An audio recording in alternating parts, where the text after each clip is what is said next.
ഓം ശ്രീനാരായണ പരമഗുരവേ നമഃ. ശ്രീനാരായണ ഗുരുദേവ തൃപ്പാദങ്ങളാൽ വിരചിതമായ സുബ്രഹ്മണ്യ കീർത്തനം. ശ്ലോകം 10. മൗനപ്പൂന്തേനൊഴുക്കെ മതിയമൃതതൊലിയേ മന്ദനാമൻ ജ്ഞാനക്കണ്ണാടിയേ നിന്തിരുവടിയന്തി പൊറുത്തിടവേണം. കൂനിത്തന്തേനുമായി കുറവർ കുടിയതിൽ പെണ്ണെടുത്തുണ്ടേതേക്കാൾ മാനക്കേടോ ദിനക്കീ അഗതിയെ യമനം ചെയ്തു നിന്നോടു ചേർത്താൽ. മൗനപ്പൂന്തേനൊഴുക്കെ, മൗനമാകുന്ന പൂന്തേൻ പ്രവാഹമേ,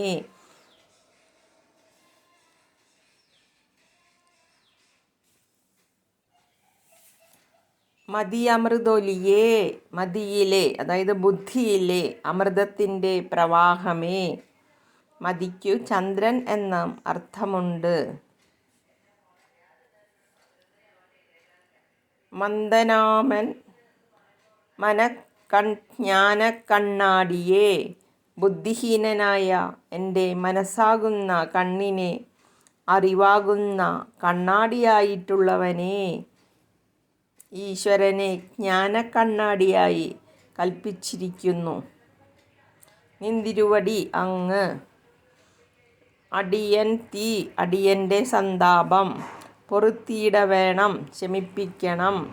കൂനിത്തന്തേൻ കൂനനായ കിഴവൻ, വള്ളിയെ പ്രേമിക്കുന്ന ഘട്ടത്തിൽ സുബ്രഹ്മണ്യൻ പടുകിഴവൻ്റെ വേഷത്തിൽ കുറവക്കുടിയിൽ ചെന്നിട്ടുണ്ട്.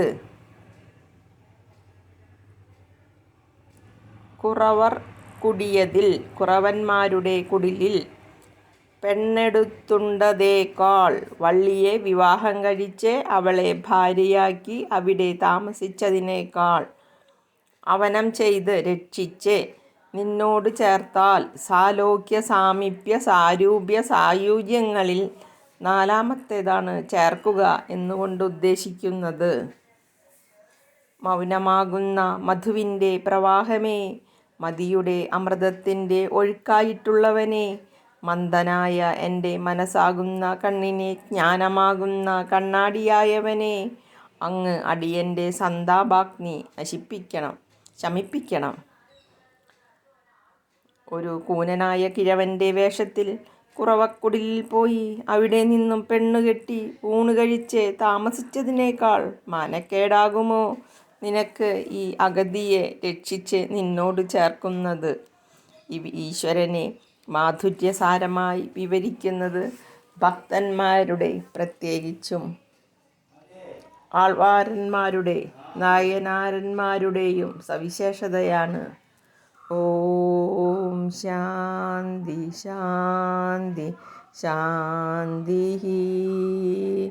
ഓം തത് സത്. ശ്രീ നാരായണ ഗുരു അർപ്പണമസ്തു.